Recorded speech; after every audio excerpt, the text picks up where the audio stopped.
Welcome and thanks for coming to the corridor study presentation. This has been an ongoing project for over a year, over a year.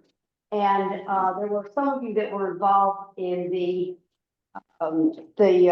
walks that we had in town and so on and so forth. So I'd like to, first of all, how many people do we have on Zoom?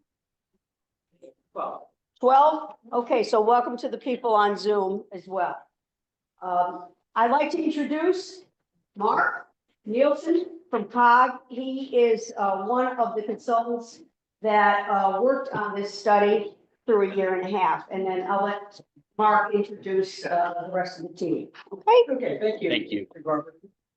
Good evening, and thank you for coming to this public information meeting. Just a reminder that the meeting is being recorded.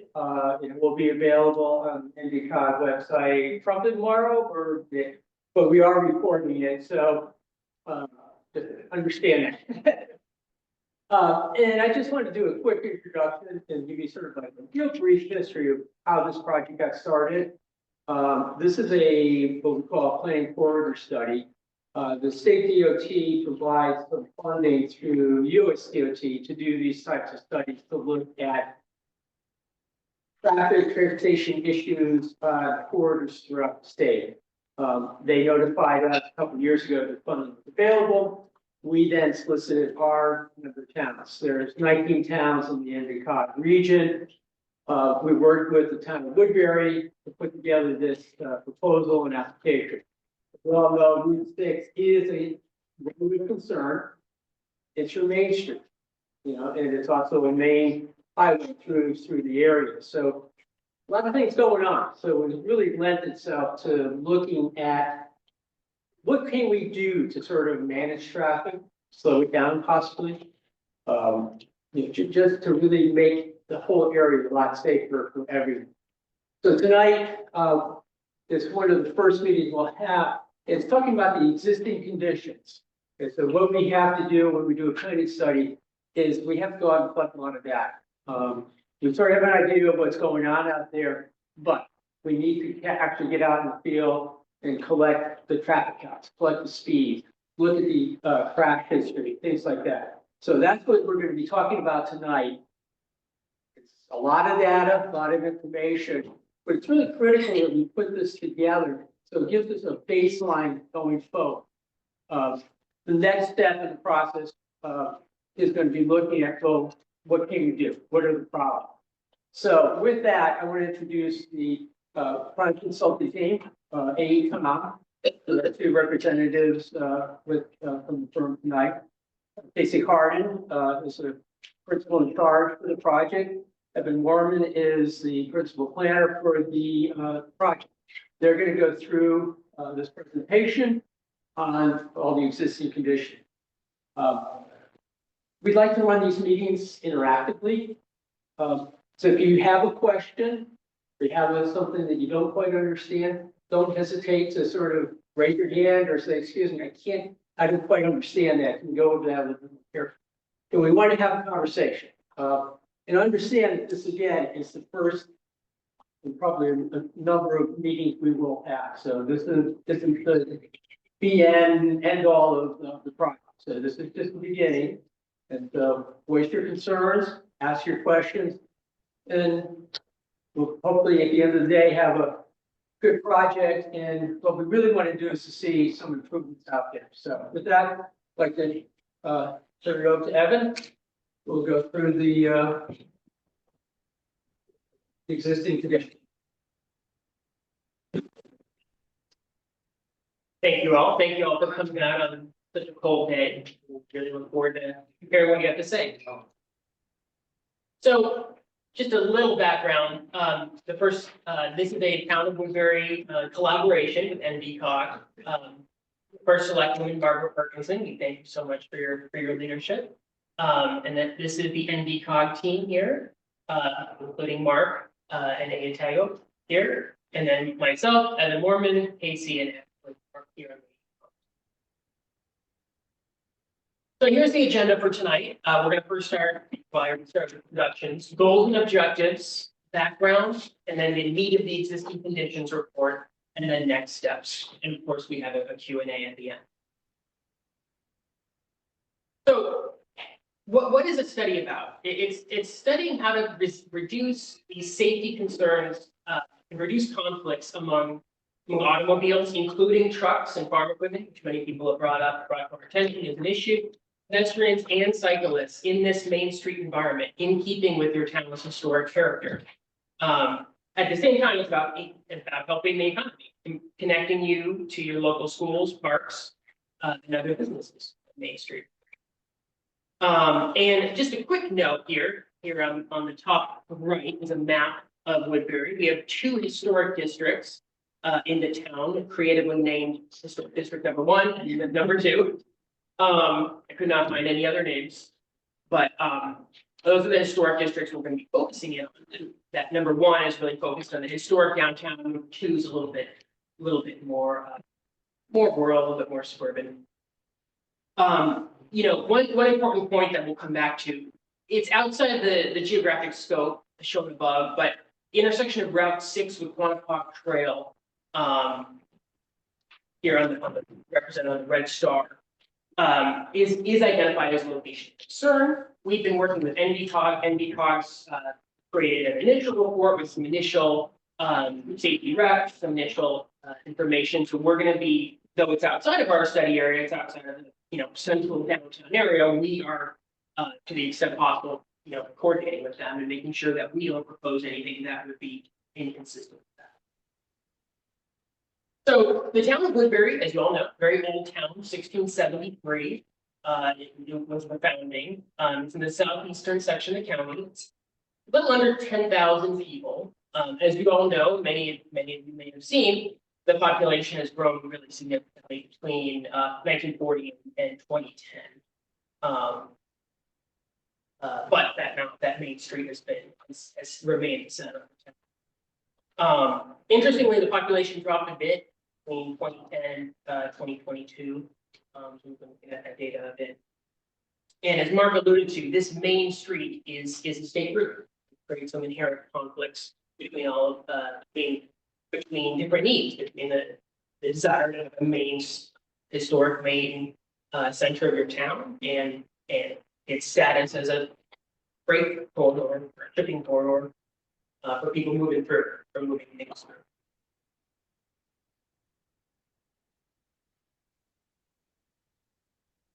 Okay, just a little bit about the historic district number 1. This is the main historic district of your town. This is what you think of when you think of historic Woodbury. Sort of the key center. It's about 2 miles on Main Street, but importantly, it also extends out a little bit onto the adjoining streets, east and west. So it's not strictly Route 6. There's really interesting architecture, a mixture of colonial revival and other architecture. So we want to make sure, obviously, when we've been working with the historic resource agency to ensure that anything we propose, anything you tell us, of course, is consistent with maintaining this, and that's our charge. So there's town offices, right down the street, as you know. There's 5 churches, many of which are historic, 3 greens, cemetery, and then a variety of different land uses, commercial, residential. And these are just some nice images we took on our field work. Historic district number 2, it's about 1 mile in length. It extends to the Southbury line, town line.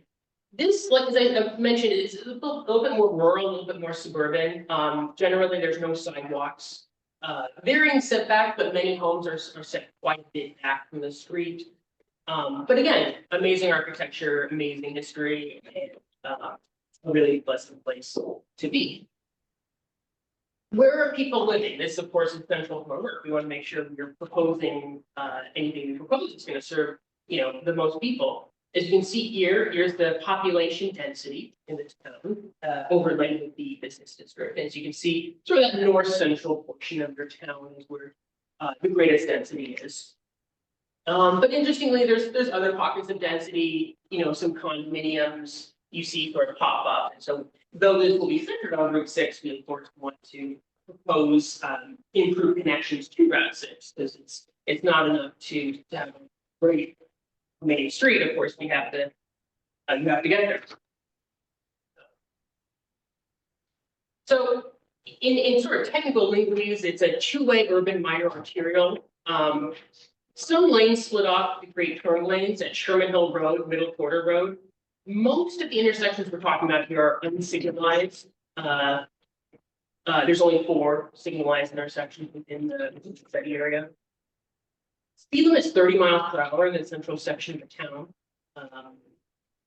There are pedestrian facilities, but these really vary. You know, many sections only have sidewalks on one side, where the sidewalks are in variant condition or in poor condition, right? So that varies. There's no bicycle accommodations present.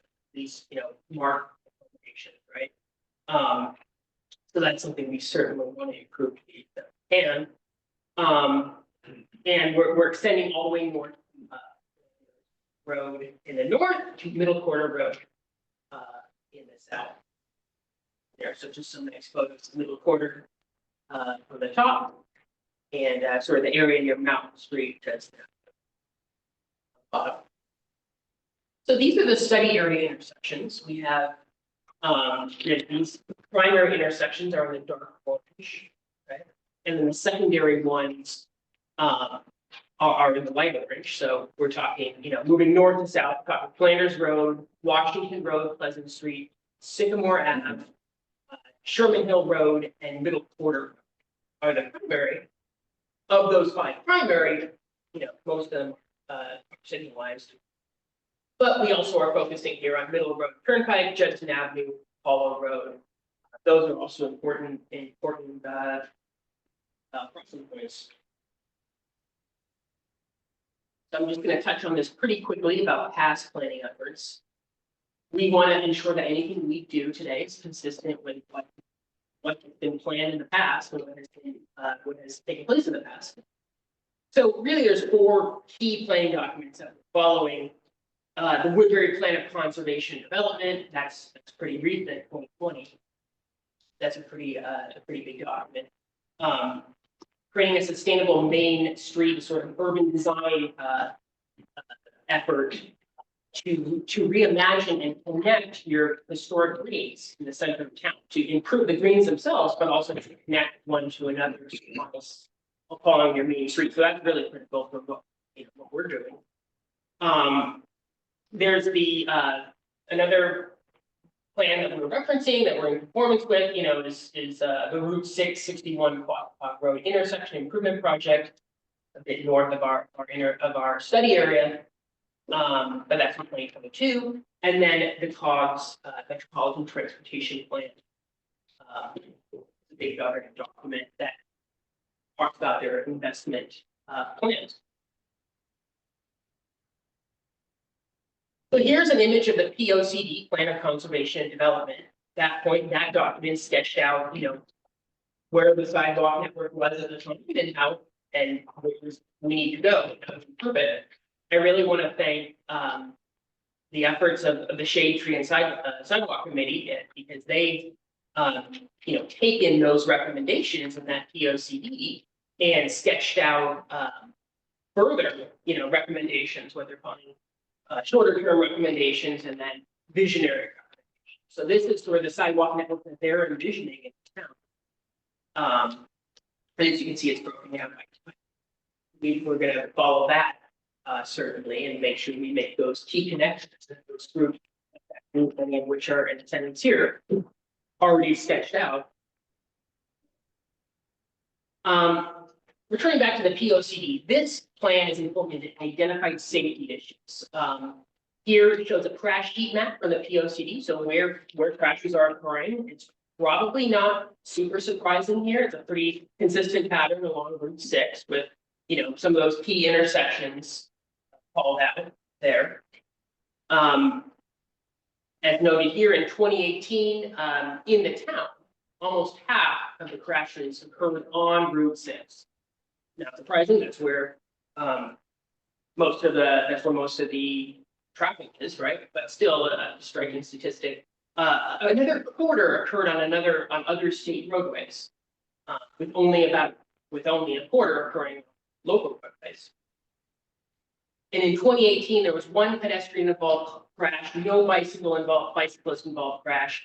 So, low numbers, which is a good thing, obviously. That being said, certainly, it's hard to measure how many people want to bike or want to walk and cannot just because of the lack of facilities, right? So that's something to keep in mind when we're talking about what we consider, low crash numbers. You have to take that with the proverbial grain of salt. Yeah, and then as I mentioned before, Judson Avenue, Route 661, Route 664, and Route 6 Pleasant Street, Washington Road intersections. All of those have identified safety issues in the POCD. Moving on to the Urban Land Institute effort, that urban design effort I talked about. Here are the 4 greens that they visualize, reconceptualize for improvement. Cannon Green, Town Hall Green, Post Office Green, and North Green. And so they sketch out really amazing, interesting, artistic improvement ideas at the greens. They also talk about how to connect the greens to one another. Here is the third document we referenced at Route 661 in Quassapog Road. This is in the design process now. The current design is a modern roundabout at that intersection north of the study area. We're going to realign and widen all 4 legs of the intersection in an effort to reduce speeding, and specifically those types of fatal and serious crashes, which basically T-bones and like that. And finally, here's an NVCOG Metropolitan Transportation Plan. They sketch out multiple goals for the region, 10 right here. And I won't list all of them, but I just want you to see how, all of what we're working toward is going to be consistent with these plans. We want to improve safety, number 1, but we also want to manage congestion. We've heard a lot about congestion issues. We want to provide you choice and opportunities in order to move. And we want to protect the environment, right? We want to create an option to be more sustainable, to people walk or bike. So here's a map of the pedestrian network. As you can see, we've taken existing data, sort of updated it with the town's data, and here you can see the existing sidewalk network in purple. So again, as I said, it's pretty good along Route 6, but again, many sections are only on one side. And again, this map doesn't show the quality of, what condition those sidewalks are in. And again, it doesn't. Many of these side streets don't connect to Route 6. It's something we've heard a lot of people say. A lot of people bemoan is that Route 6 is often pleasant enough, but getting to Route 6 is very hard to do. Public transportation, I'll just spend a tiny bit of time on it. There's no bus route along Route 6. The closest rail station is a bit of a drive away, 12 minutes away. The station right here on the right. Interestingly, CPDOT has a microtransit pilot project. It's just beginning in certain sections of the state, including the Naugatuck+Valley. However, currently not available.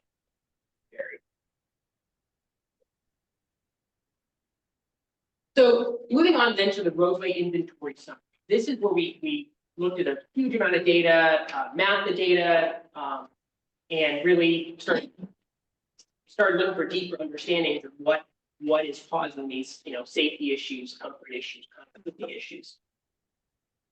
Again, returning back to the study area intersection, we have 5 primary intersections within this area, 4 of which are signalized. That section being Flanders. Further north at Quantico Trail, there is a flashing light signal. It's not. That's it. And looking at sidewalks, there are sidewalks from Washington Road to Doolittle Hill Road. But again, sidewalks are on both sides for only half a day. So that's a problem.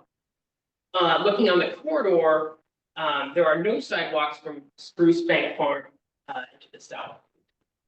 We have a cross section width, that's the overall width of the roadway, a bit over 30 feet. It's generally flat, but there are some hills, as many people have noted. Some of those hills do pose real safety issues, we've heard. And so that's certainly something that we consider in this plan. And then other points that we have observed and that people also brought up to us is first around Mountain Road, Judson Avenue. Many drivers come around there. That location very quickly, and it can be dangerous. We do a street lighting placed about 150 to 300 feet. We've taken that information, we've identified crossing deficiencies, again, based on data, based on best practices, but also most importantly, based on what you told us. So at Middle Quarter Road, there's no east-west or north-south marked crosswalk, so that's a big problem. On Park Road and Hollow Road area, in that sort of general area, there's no east-west marked crosswalk between Route 317 and Sherman Hill Road. That's a good long distance. People do cross, of course, but they don't have the benefit of a marked crosswalk. That could be dangerous. That, we've heard that limits access to Hollow Park from neighborhoods to the east, or Nog Park. Correspondingly, it's hard to reach from the west, so it's hard for people to connect east-west across that roadway. On Mountain Road, this may be a surprise to a few of you. There's limited yielding behavior. We saw this on the walk. Casey observed this himself at another point. That's something we really have to. Also, it's a little indirect that the north-south marked crosswalk requires pedestrians to sort of make a detour. And many pedestrians may not and do not do that. So that's something to look at. So again, there's observed instances of drivers not yielding to pedestrians in the north crosswalk, and we got to figure out how to improve compliance.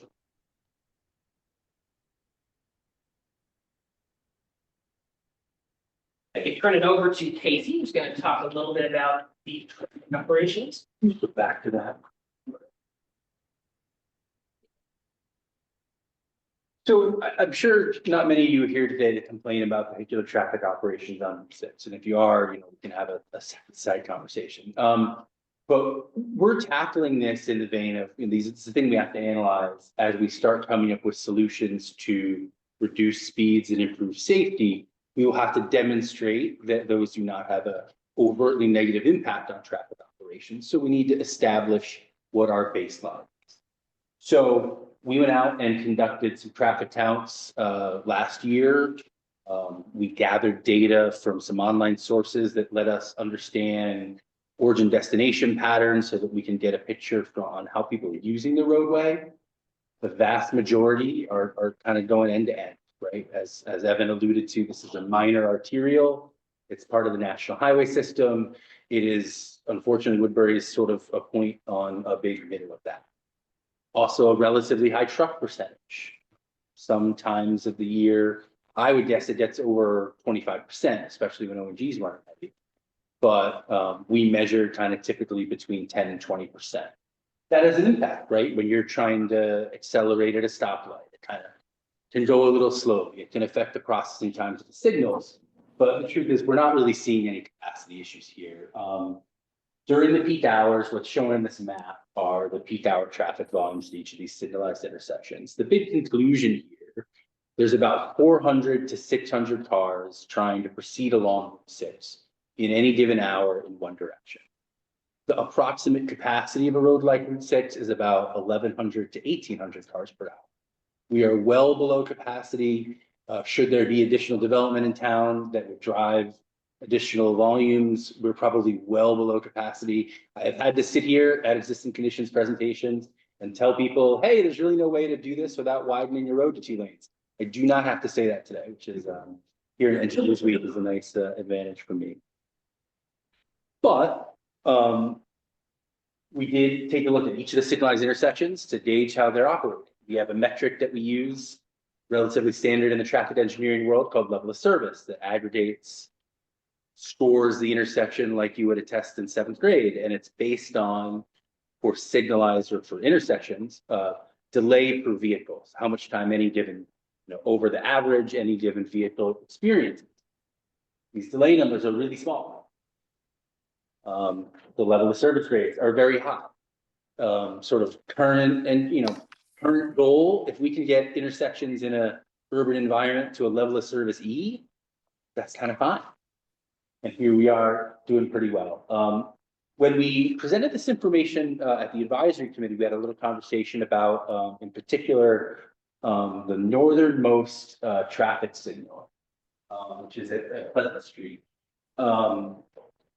Occasionally, it gets a pretty large queue for southbound or westbound traffic.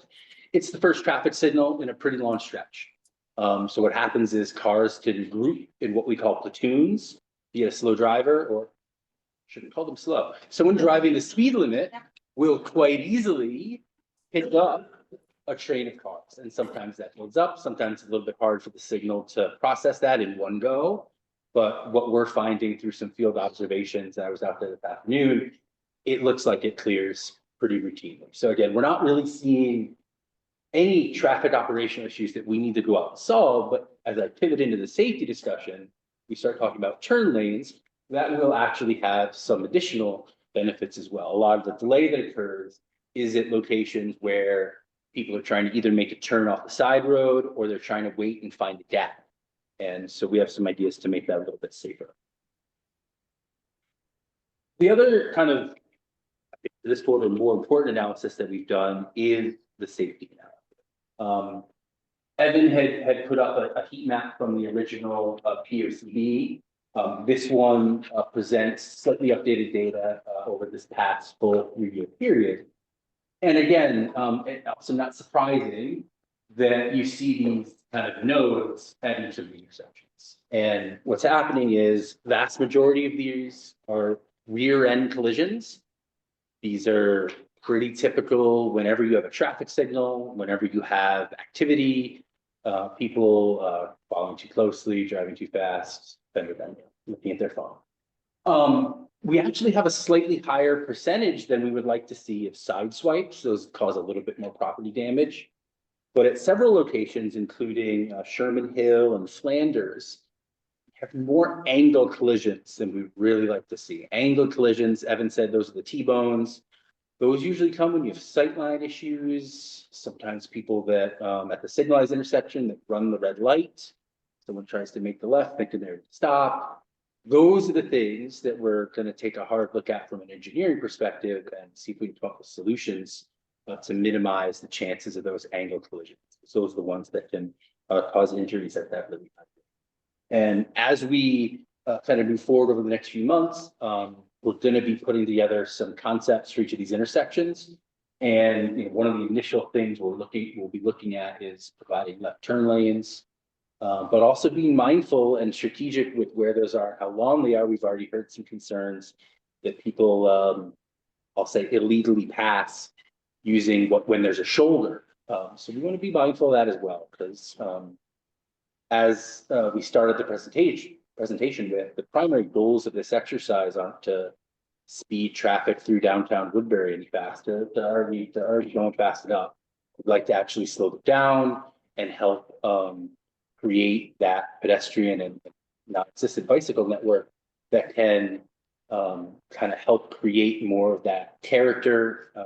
When you see activity, that goes much more than we just put a stop sign up there. We could that says 20 miles an hour, pedestrian zone, but we really need to come up with some recommendations that change the character as well. So we'll be moving forward with that as well. I want to turn things back to Evan. He's going to talk about the safety walk we conducted. Yeah, and I know I recognize some people who were on the walk. So I'm just going to give you some high level feedback that we got and sort of key takeaways, hopefully distilled. So what is a safety walk? Those who aren't familiar, it's this interactive public outreach event that involves ourselves, planners, engineers, also town leadership, city and regional staff, and most importantly, you all, members of the community. So what does it allow us to do? It allows us to, to experience the transformation that we're on the ground, as you all experience it. It allows you to relay back to us and to your local planners some of the issues you experience. It allows us to experience them. It allows us to sort of field test, verify some data, you know, there's a metric sightline distance, which is exactly as it sounds, you know. See what objects are blocking, perhaps the visibility of cars or pedestrians, so it allows us to sort of, field test that, signal phasing, relatively. And in this era of Google Maps and GIS data sources, which are fantastic, they really allow us to do much of what we need to do. They don't allow us to do everything we need to do. You know, conditions change. You know, so sometimes we're looking at images from spring and there's issues in the winter or other way around. So it's really important for us to get in on the road. Where is it? Here's the walking route. We met pretty close to here down at the library. We walked north, across that mountain road, from the east side to the west side. Sort of walked down past the Vons. We crossed at Sycamore Avenue, Route 317, from the west side back to the east side, as there is no sidewalk on that side. And then we circled back north again, once we turned around at Hollow Road. And we stopped at a few different locations. You know, for example, we introduced ourselves and then we stopped, sort of at that crossing of Mountain Road and sort of made sure everyone was okay and safe and still three-dimensional, and that was critical. And then we talked in front of St. Paul's Episcopal Church. As an issue, location that, you know, many people have noted is a really concerning spot. And then we also stopped here at King Solomon's Lodge. This other part. So of those intersections I was talking about before, we didn't visit all of them with the group. The planning team, NVCOG visited all of them, but the safety walk assessment, we just focused on that central section where, you know, most people are walking. Hollow Road, for example, Judson Avenue, 317. And those are highlighted with the red box. I want to just take some general observations. Some cars were traveling at high speeds. This is especially true when drivers enter your town. You know, they're coming from a more rural location, they're going 50 miles an hour, even higher, 55. They hit the town, and they do not sufficiently slow down. Many do, but not. As Casey mentioned, there's a high volume of trucks, heavy vehicles.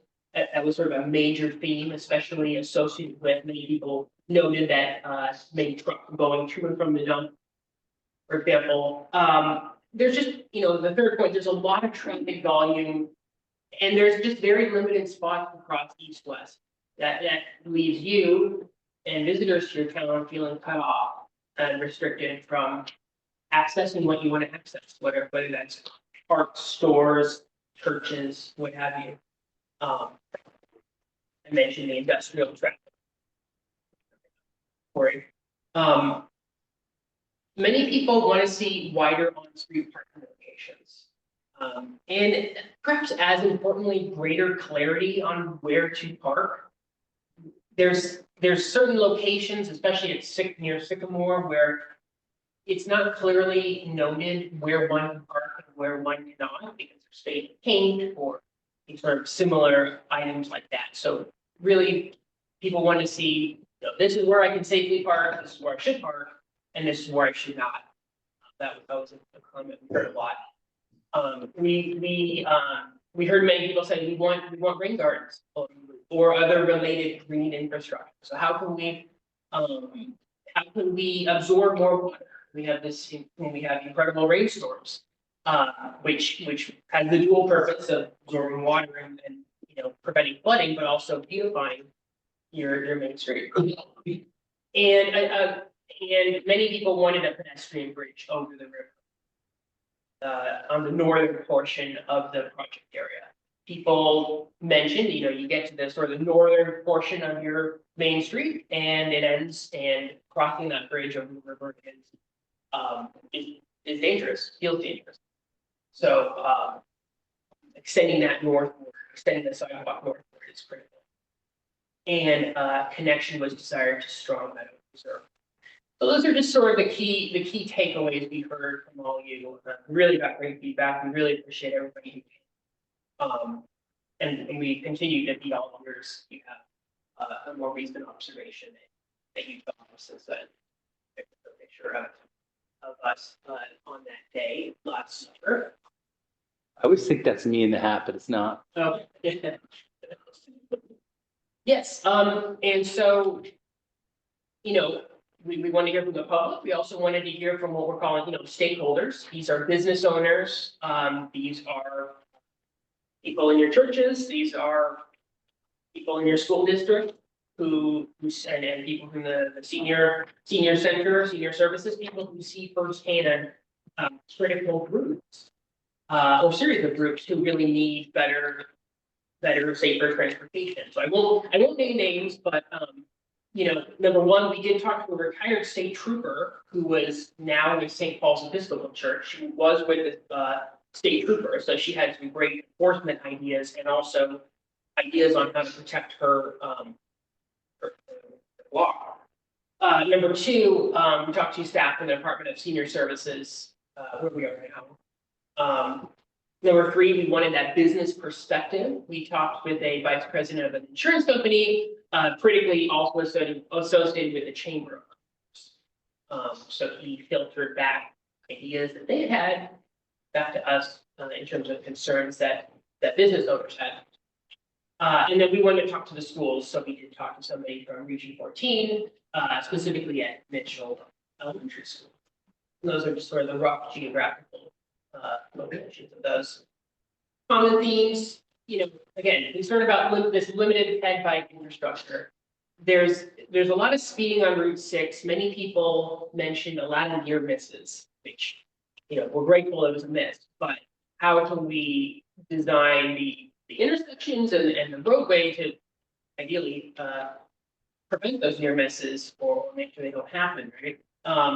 Hard for people to cross, especially seniors, especially children. Many parents feel very concerned about, children crossing the street. They might say, I'm perfectly comfortable with my kid walking down the sidewalk. It's a safe area, that's great. But as soon as they hit a crossing, it's tough, right? So this is a point that Casey mentioned. There's many people attempting a left turn, and there's a shoulder that may be ill-defined or poorly defined or not maintained. Drivers go right up around it on the right side. Very dangerous, and it creates a threat to everybody, essentially. So how can we use infrastructure to ideally stop that from happening? Mentioned a little earlier, topography. There's some hills. It can be really hard for people making those left turns, especially into places like Lebanon. That was a comment that came up again and again and again. It's really dangerous to make that left turn into there. And people are not yielding at Mountain Road. That's what we talked to. I mentioned Lebanon here. And just essentially poor sidewalk condition, limited network, especially on the roadway. Route 6 absolutely can be improved. That's going to be the focus of our efforts, certainly. But how can we also improve connecting roadways so you have a pedestrian network instead of just a pedestrian main street? And here I just want to talk about that sort of singular intersection north of the study area on Naugatuck Trail. There have been many crashes there, dangerous crashes. So again, this is a situation where you have a lot of people driving south on Route 6, preparing to sort of enter the main portion of the town, coming up on that. And there is a flashing light, but there have been a good number of crashes at this location. And so there is a grade change. There's some issues there that we're working on that we've studied and that NVCOGCT study. There's sightline issues and there's also a curve there. So as I mentioned earlier, and I'm sorry, there's a memo out that has detailed concerns of this location and has more importantly, detailed possible interventions, which we will include in our meeting. we intend to create a report that's consistent with anything that you're. So, yeah, I just want to take our next steps. Here's a nice photo of a new sidewalk that I took last summer. Speeding, we mentioned that many times. How do we transition people from higher speeds going through more rural locations to slower speeds in your main street? It's hard to cross. That's hard for residents. It's hard for visitors too. That lack of crossing, you know, in a broader sense, can impede visitors who want to park once instead of, you know, park multiple times. And park once in the center of your town and walk and explore the wonderful antiques, wonderful restaurants, but it's hard to cross. It's hard to get to those key parks that are so beautiful. There's limited, you know, ped bike infrastructure, and then there's just tension around Route 6's role. And we take this very seriously. We intend to serve you as residents, serve visitors, and create a safe center of your town that is something you can build on for generations to come. And of course, it's going to continue as a place for people driving through. It is a state road. We are, you know, limiting it, right, and what we can do there. But we also know that it's a place that you all love, and we take very seriously how to improve it.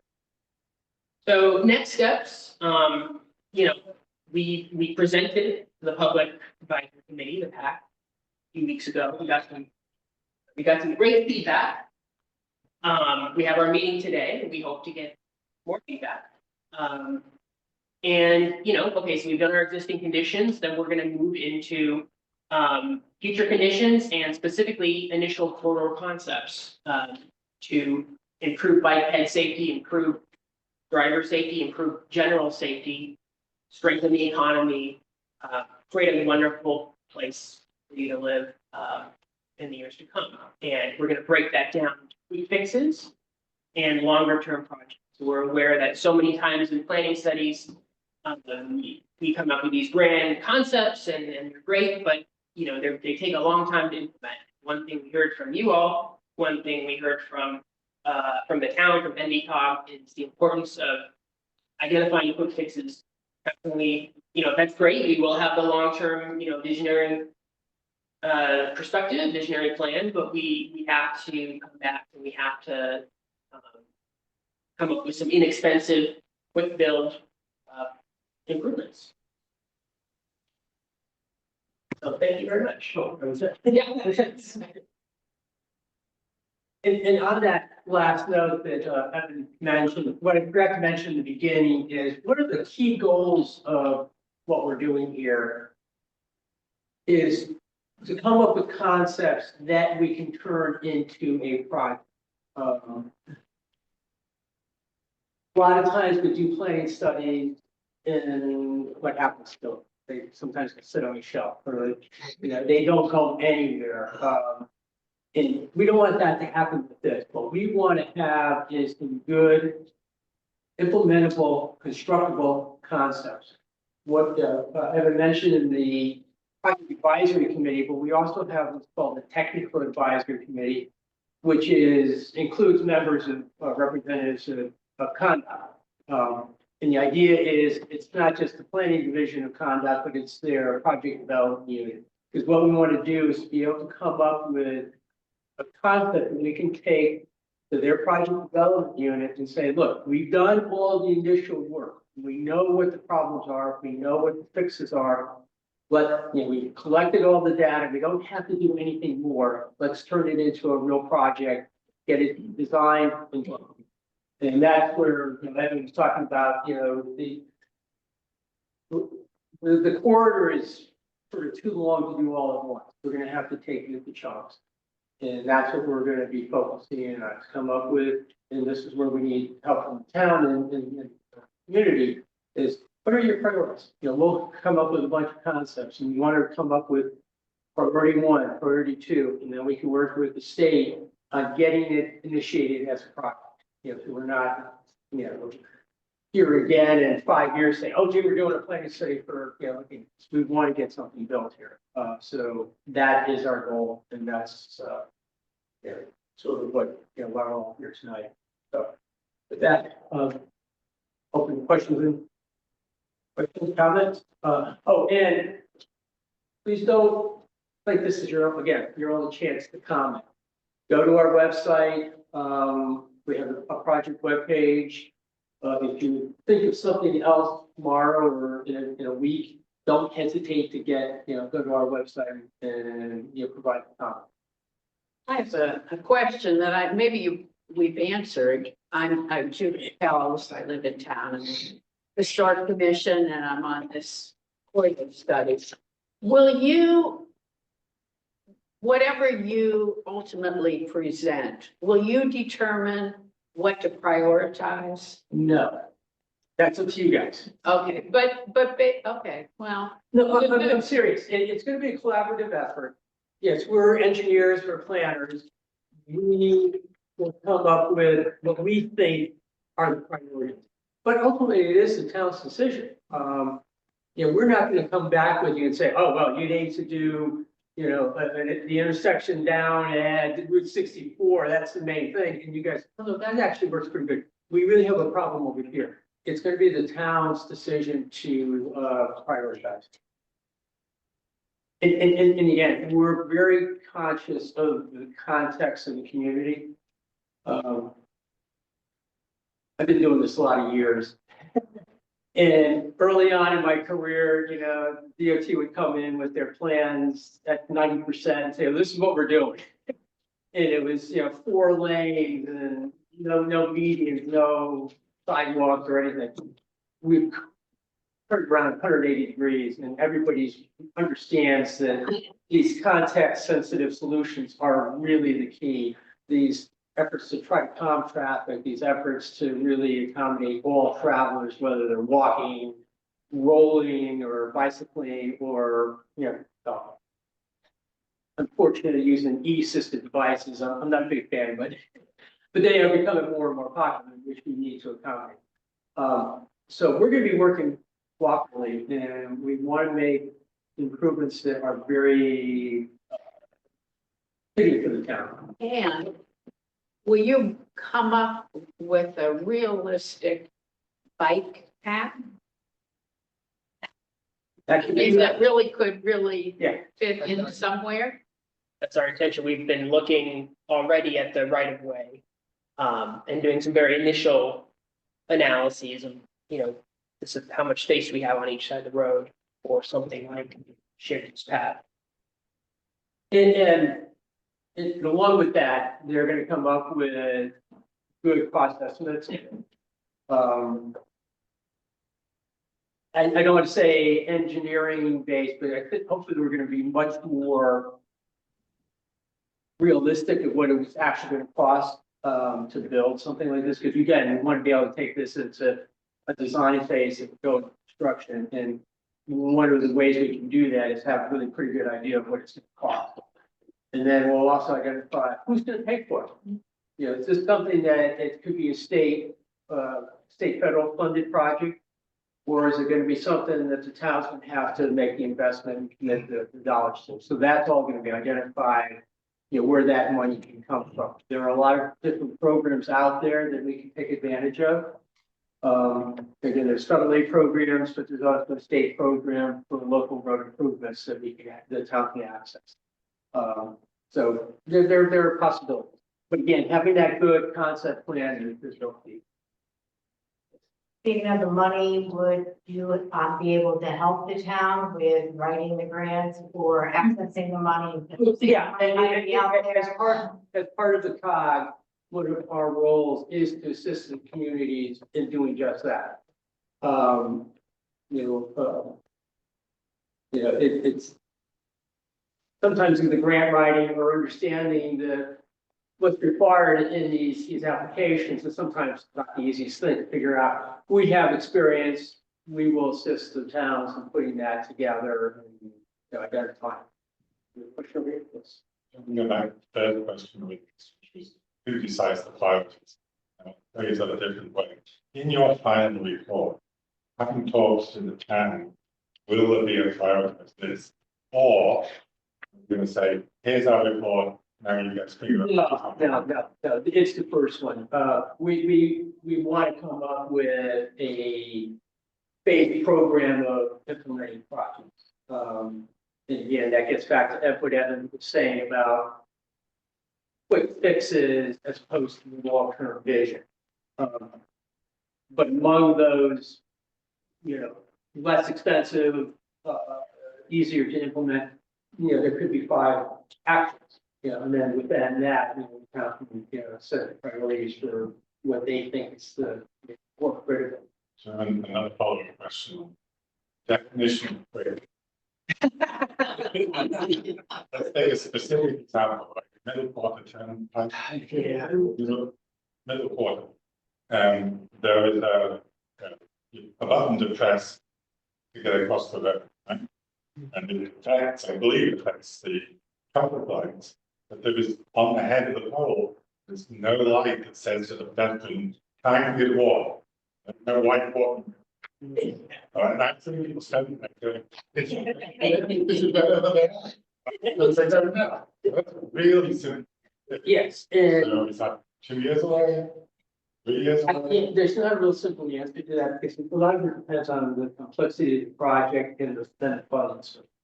As I mentioned, there's a state-funded program that they call LOTS, local capital. Transportation capital. And what that does is that the state provides the region with X amount of money each year to program a project. NVCOG has been very, very aggressive in getting projects out the door. If a project is funded through that, we typically have about a 2-year turnaround between design and construction.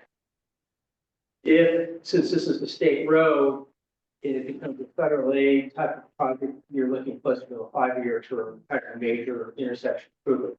Now, something that you were talking about with missing, signal heads, that's something, if we know about, we can contact the DOT and say, look, this is missing, they can do it as part of their maintenance routine.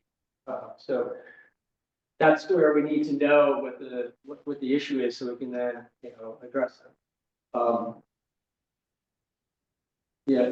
Signal time. There's 4 signalized intersection. It could be, when they do their analysis, maybe some tweaking of how the phasing is set, including green, yellow, and red, or adding a left turn advance area, or adding in a pedestrian phase, and things like that.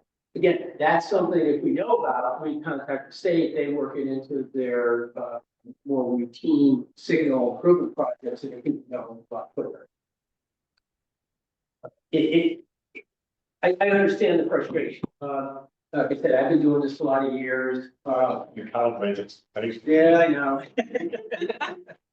But like I said, the LOTS program is something that it was, I think it's a real great game changer when they implemented it in 2013, 2014.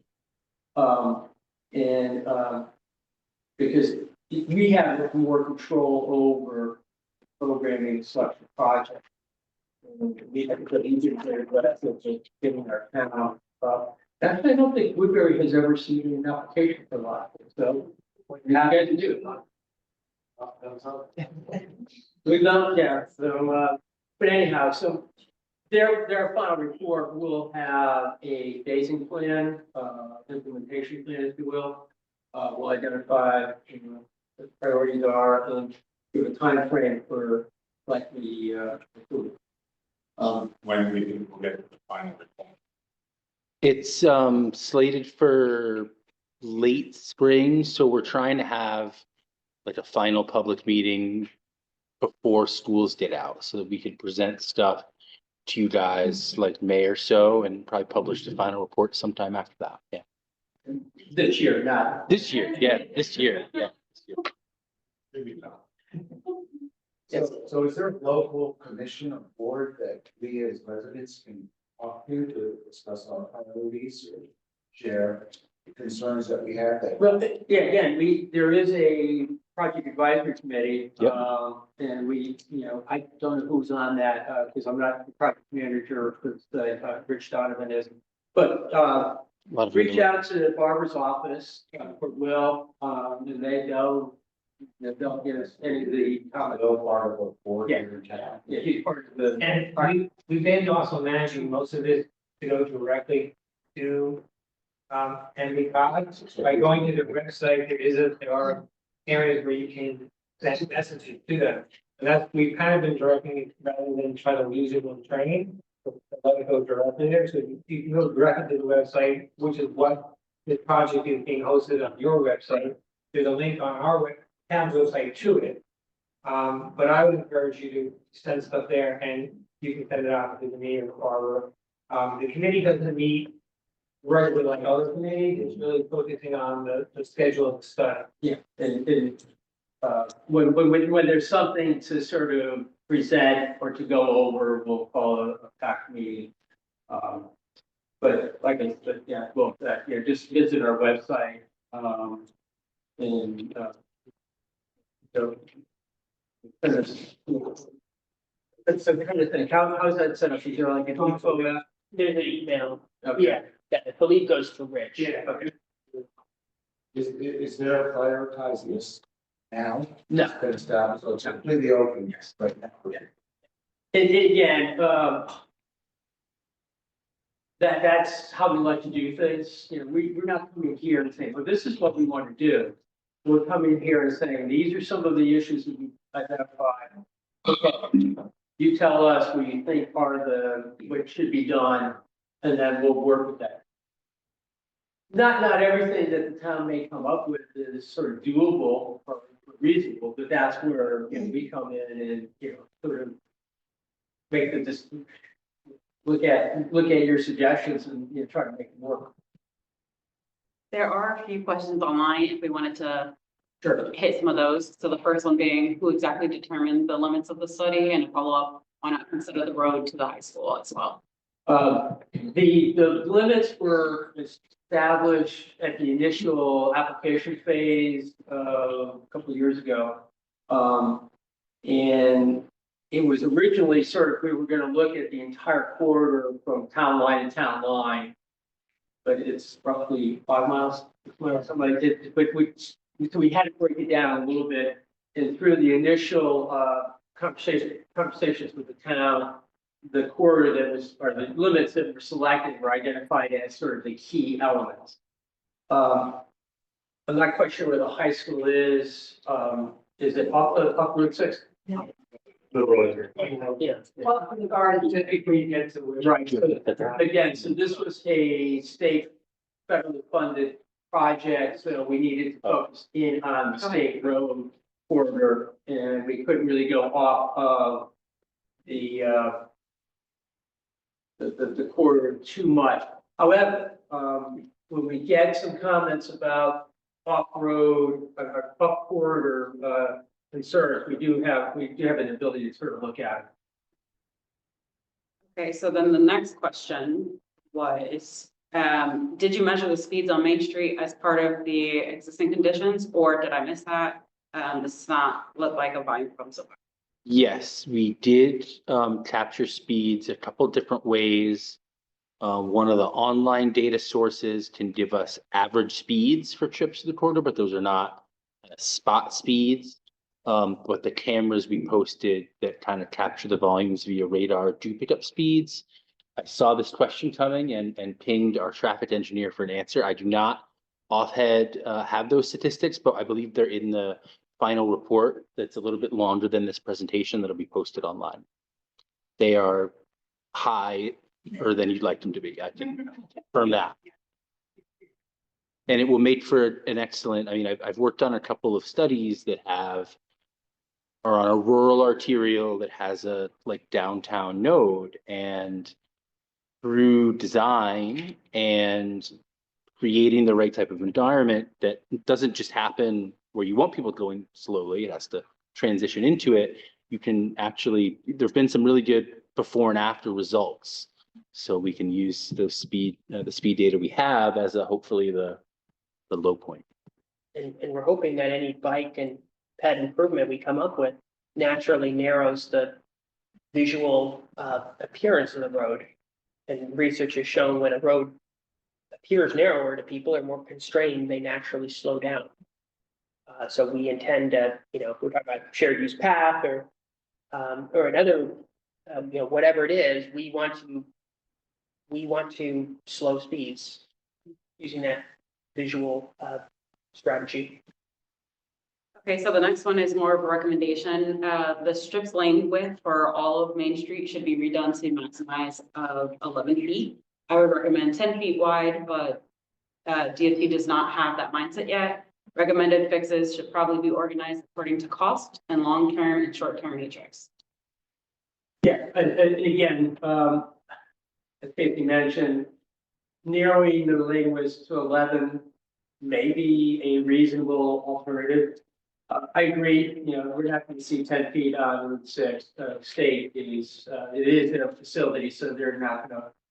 I'm trying to think, the design guidelines for minor arterial don't allow for 10-foot. In the national highway system too, because it's on the national highway. So system. 11 would be the minimum that we could go, but that is an option because, as I mentioned, the narrower the lane, if you make the perception that everything's tighter, so you are going to just naturally slow down.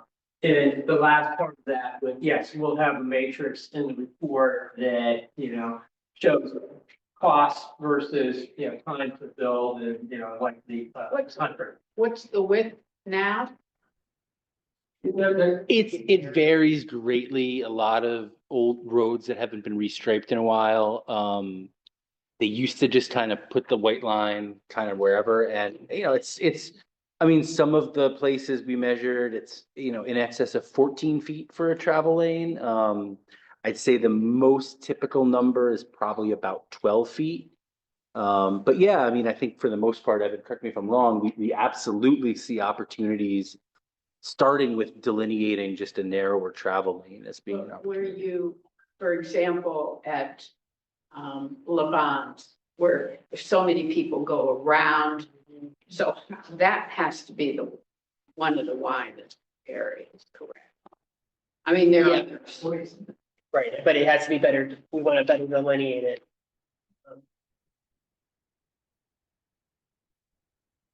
I'll get to you, I'm so sorry.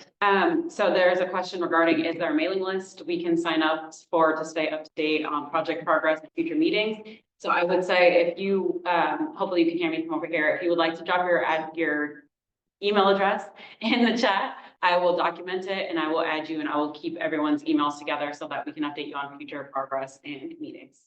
And then the last one here is there any other updates on Route 6 and 61 besides that it is in the design phase? No. Sorry. for the You don't short have to answer answer. that. Sorry. No, they're actually moving forward. And, just around. Yeah. When we were targeting some public meeting for that as well in your very. I believe so, yeah. Yeah, Before summer, I think so. yeah, similar to May. And, trying to think back, I think the funding to build that is in place, so. Once they complete the design and go through, information, it will proceed to a construction phase, because that money is at the program, it is in place.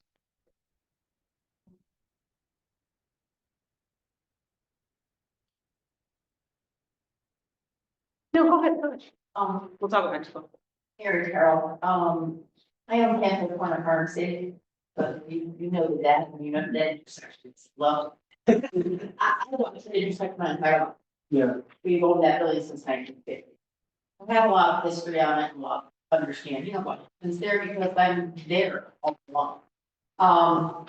The one thing that the state has just recently done that made a change that I recognize was that they narrowed the lane coming down 47, making the right hand turn. They narrowed it, instead of it coming straight down the middle of the road, the yellow lines go angle to go towards that Main Street Center. So as a result, people are not pushing each other and passing around the other stuff. So that's one little thing that happened that was easy. They were painting the road. Yeah. Better delineation. The most suggestions for that same intersection up that are maybe go along your guidelines of not being the most expensive or fanciest thing to do. It could be done fairly quickly is having lived there that long. I also recognize that the dog walkers go through there all the time. It's a big group for the dog walkers. They do not like to cross Route 6 and then 47. They don't. They will push the button and on either side, and they will cross diagonally through the intersection. And they do that all the time. I do it myself. I admit it. So I just want you to be aware, these are some of the things that happen in that intersection. And I think that we should probably make note of that because technically that's illegal. Yeah. Okay, make me aware. You're gonna talk elder names next. However, if it is a way that a lot of people will do it, you just reset the timing so that that becomes a legal maneuver. I think you have to put like the striping sort of diagonally, so it recognizes that you can, cross that way. Because the problem with doing, this and then that is typically you don't have enough time to like, so people just go by. But you don't know if you're going to be in conflict with a turning vehicle or whether that's They're looking for you. Yeah.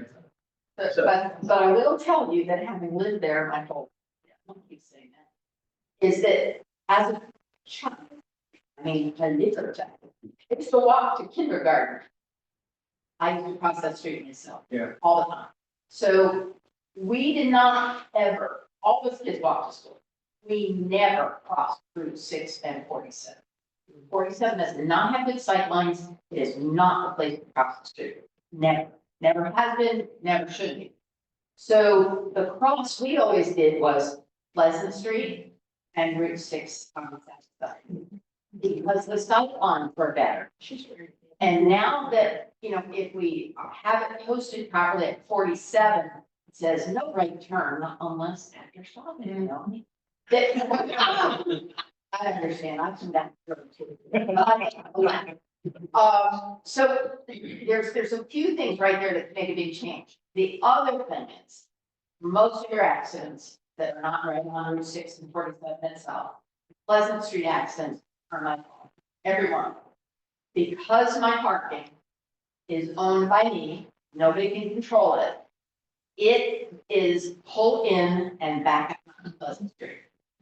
Never did we have a white line stopping the traffic coming down Pleasant Street in our parking area. Down low enough that it intersected. If this is the parking, the line's down here in the parking. The line always stopped where the grass and the sidewalk stop on Pleasant Street. So that everybody stopped it. It was a stop sign, correct? When it changed to a light, that kind of corrected forward, which the state did, is what I was told. The state shouldn't be controlling Pleasant Street. But if that white line was moved back to the green area where the grass is and the sidewalk is, it would be safer for everyone. And now that the school, get them involved, now the school has dictated where the school buses go and decided that, well, the school buses can't go out on Route 6 and across down Pleasant Street. You get all that traffic from the school buses, and that clogs up that whole intersection. And I'm not saying they shouldn't go to a light to make the turn, but the intersection needs to be worked in a way that works for everybody. And right now, every change is made at work. And we used to have parallel angled parking on the side of our building on Route 6. But Route 6 used to be this wide, now Route 6 is this wide. And so they take up more and more and more. As far as parking in any of the areas, it's not identified in most places on Main Street. I agree. But most people don't utilize it either. The place it's utilized is by the Methodist Church. That's the only place it's ever really used for. I would love to talk to Mariah, we've got other people talking, but if anybody wants, I can give you my info and you can get, or stop at my school. I'm there every day. But it's just, I have a lot of knowledge about that in Main Street. When we grew up, we did not have Route 84. Route 6 was your main corridor. We had, sand and gravel operations up and down Main Street, not just LNG. There are trucks everywhere all the time. And the one thing you didn't say is, when 84 is clogged up or has an accident, Route 6 becomes the main thoroughfare again. Yeah. And that's. I'd love to pick your brain. Did you get all? Okay. Now, it's either way. Oh, teacher. Don't care. So I have two questions. One is in reference to like this, coming together with a prioritized list of recommendations or pathways forward for improvements. And it sounds like that's really going to be guided by the town, but will you guys consult with DOT? Oh, yeah. In terms of getting their input, in terms of Yeah, prioritizing, that- there are projects already cycled in and in Yeah, the queue. that's part of the technical advisory committee, because. Yeah, if we tried to do this all on our own and then go to DOT, they're just like, what are you doing? So, we're gonna be, coordinating with them. We have a good working relationship with, Highway Bureau of Highway Engineering and whatever it's called. But, we have good relationship with the engineers up there. Project development unit, especially, local roads, state roads, we. Yeah. So but like we'll your cycles work- for, we'll- you know, paving, bridge projects, all those sorts of things are going to have their cycles for those. And quite honestly, they want to be, they don't want to be sort of surprised. They want to be part of the process so they can, tell us that there's some fatal flaws. Oh, you want to do this? There's no way we can do that. Sure. Or, oh, you want to do this? All right, what about doing this instead? Then we'll give you the same. We have to work together and they're open to that. Glad you, second question is, as you guys move into the recommendation and design, not design, concept kind of phase here, because I imagine it's not going to be engineered scale for every intersection. There's gonna be Maybe. some. You'd be surprised what we can do in CAD these days, yeah. No, because again, the idea is that we want to get some, I don't want to say preliminary engineering, but almost to that level, so that Sure. we have a really good idea of what we're, it's scale. Cost, impacts. So I'm glad to see, inclusion of like the POCD and sidewalk study. There is a, impervious surface area disconnection plan through stormwater committee. So we have already worked with a, engineer, worked with Preston O'Neill, looked at conceptually, where can you put fire retention and other stormwater retention facilities to capture that rainwater. Route 6 at some of the intersections, but also some of the greens as well, that fall into that state right of way zone. So if you haven't looked at that yet, Will's got the copy of it. I don't know if DOT has their own MS4 plans yet. Yeah. I know they do, but I don't know if there's anything specific for. Yeah, we can look at that, but they are working on the state's MS4. DOT's working on the MS4 for their project, so, again, it's something we can coordinate with. I'm gonna take her because I'm gonna take people. Oh, okay. I'm just curious, on your next showing of the map, will you have an idea of what they're going to do at Quantified Trail and Route 6 at that blinking light? Will you have, I know that's further out, but because you're mentioning that as a, Yeah. Well, we can, I live right next to it, yeah, and I'd like to know what they're planning to do. we can certainly provide more details about that. 'Cause we have, Because I know before I moved here in what, 91, that hill was cut down once. And the reason why they didn't cut it down anymore, because it made the entrance to Quantified Trails very steep. Still a mistake, they should have gone that far. And I mean, we've had our mailbox wiped out 2 or 3 times by people texting going around that corner. I've had kids pass me from Charles Shack going around that point. And to pull out of our driveway to go left, you just do a Hail Mary and hope you're not gonna get hit by somebody coming fast around that corner. Okay. So I'd like to know. Absolutely, yeah, okay. So we will include more detail, yeah. Okay, now you can go. Let's talk about the others, because I always offer comment, but I'd rather hear about it first. I have a question. I went out and looked at your regional master plan that looked at Route 6 and the sections you got in your master transportation plan. How does any of the long-term suggestions that might come out of this fall into that master plan? Will some of those be popped into the different intersections as they come up? Is that the goal, one of the goals of this study? Yes, the planning process, we do a long-range transportation plan, which is more of very high-level guide, and it can identify, specific projects we need to do or studies that we need to do. So when we do a study like this, recommendations that come out of this get filtered back into the transportation plan. Get into that map. Because the DOT looks at our master plan list to come up with projects going forward. So to better ensure that something out of this study will actually get funded, it needs to be in the MTP, so the DOT put a capital plan and Okay. go forward or something. Okay, that's one question. My second question is, I know from the very beginning, when we raised the idea of having the pedestrian walkway over the bridge to get to Quasic Road, which is near Strong Meadow Preserve, and it's right after the cutoff where the north end of the sidewalk ends. The bridge has been designated as spare, with some scour at the bottom. One question I had is, our fire department, it's a short distance away, that intersection. Is there anything in the highway department's prioritization that moves something from there that recognizes that that's our main emergency services building that responds to all of our accidents, and since the bulk of them are on Route 6, I wouldn't want to see that bridge ever make it down to 4. I would like, and it's an old bridge, it doesn't have lights, it doesn't have reflectors, and it's narrow.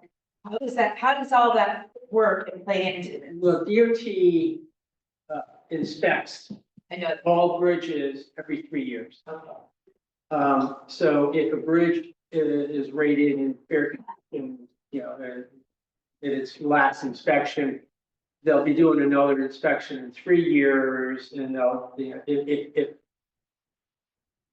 improvements are identified or condition worse than still be noted in that inspection report. I'm not a bridge. It's gotta be a pour.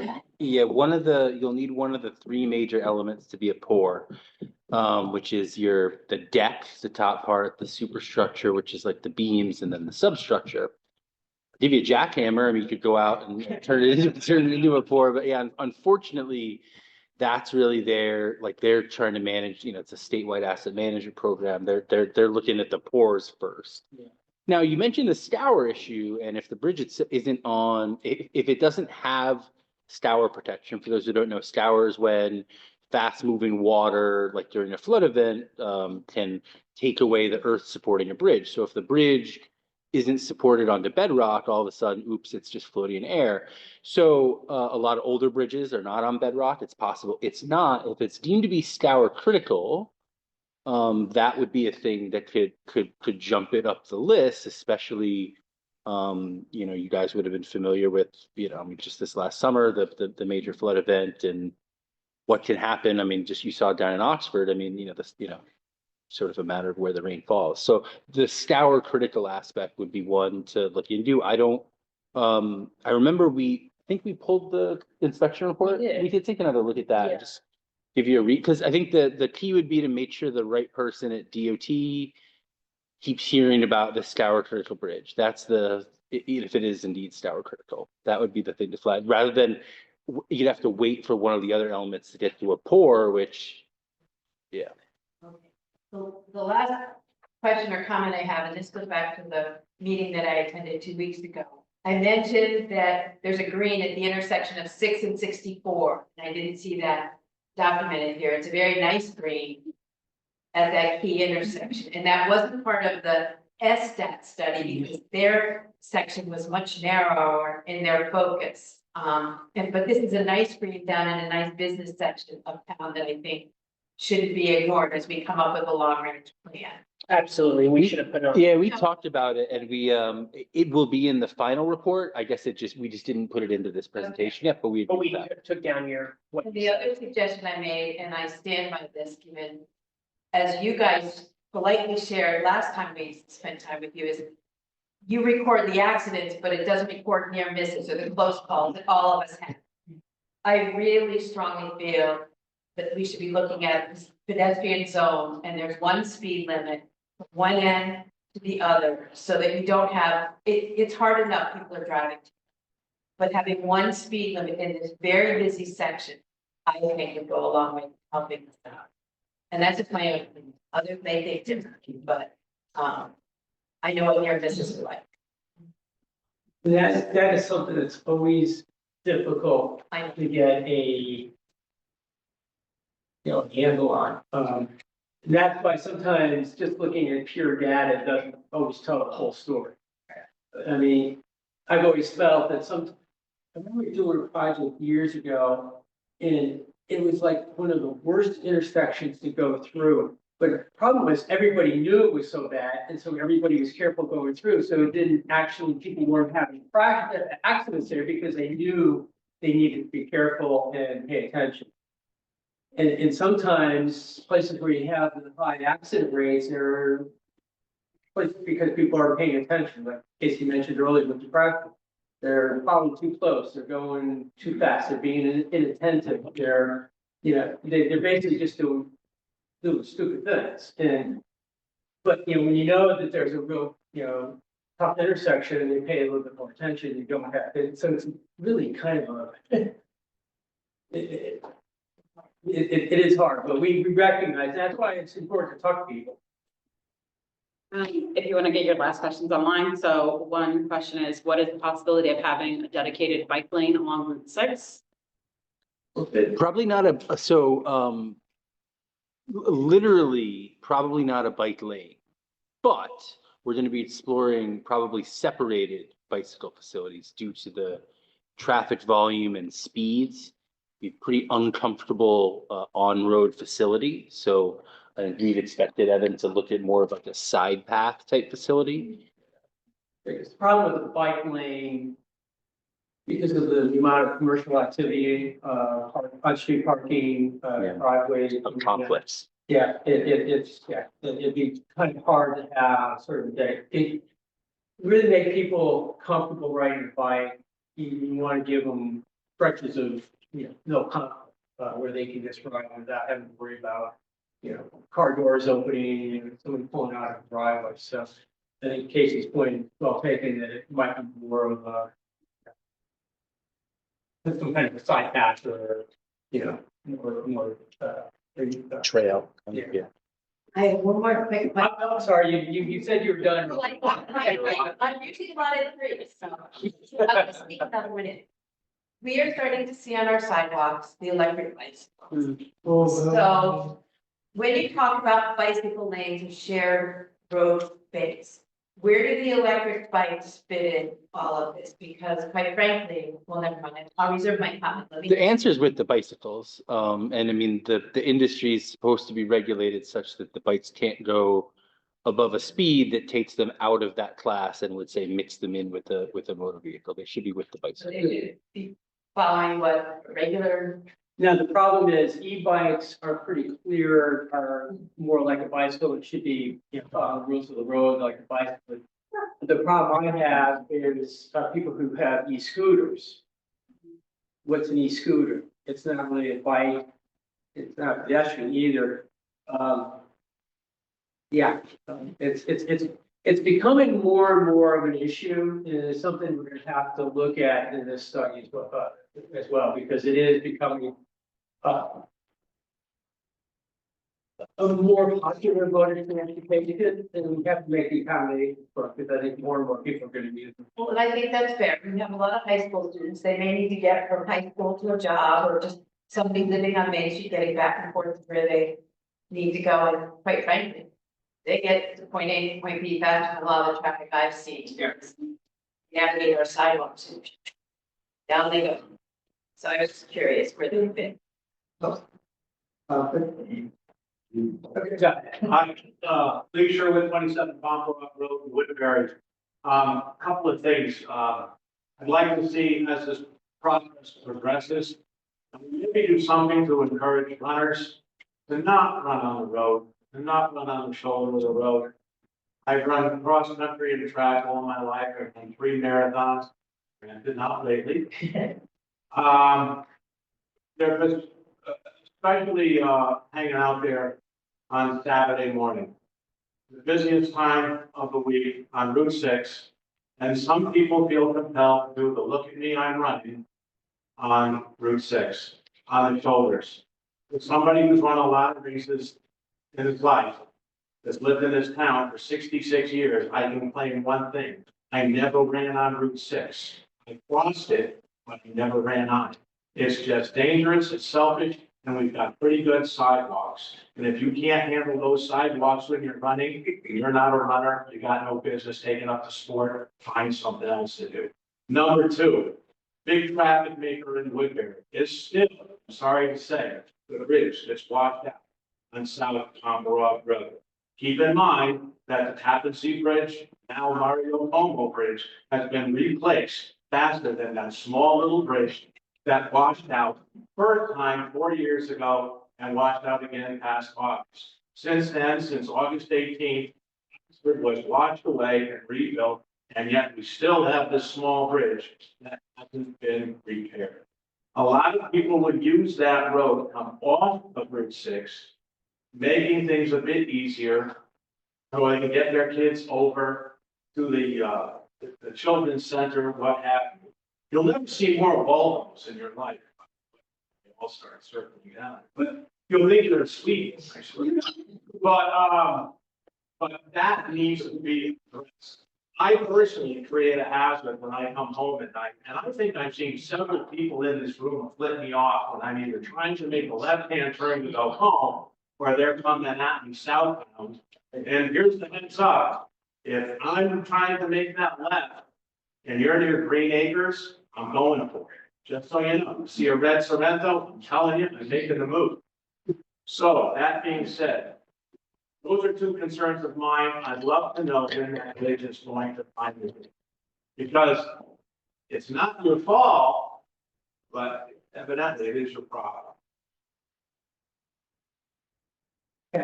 All I can say is we can work with Will and Barbara on, looking into a funding source for something like that and seeing what has already been sort of done to try to get funding to get that. Well, I'm told it's engineers. I'm told we have the funds. It's already funded. But it's like been like years. We can say For, South Pompano Road is already funded. okay, it's state bridge funding. Okay. Yeah, Yeah, we understand. okay. The rest of the case. I'm sure you addressed it. The crosswalk there in front of Mandy's and Old Town Farm Road. The lighting system for that walkway is terrible. For anybody driving it, it's way up high. Or people, when you're driving, you're not looking way up to look for a crosswalk blinking. You want that to go, and maybe even a little closer to the road. And I think that's something to be considered, is not to have that crosswalk blinking like 10 feet up in the air, Yeah. you know. Yeah, and again, that's stuff that, we can look at, that's sort of like Disney, that's. Because if you're gonna put more crosswalks there, we don't want that kind of And, lighting. and again, there are standards, and they do have guidelines for, placement of signals and lights so that they're, visible to traffic. So, something we should look at. To be fair, I don't know whether it's safe roads, but the crosswalk mark in Newtown, orders of magnitude better.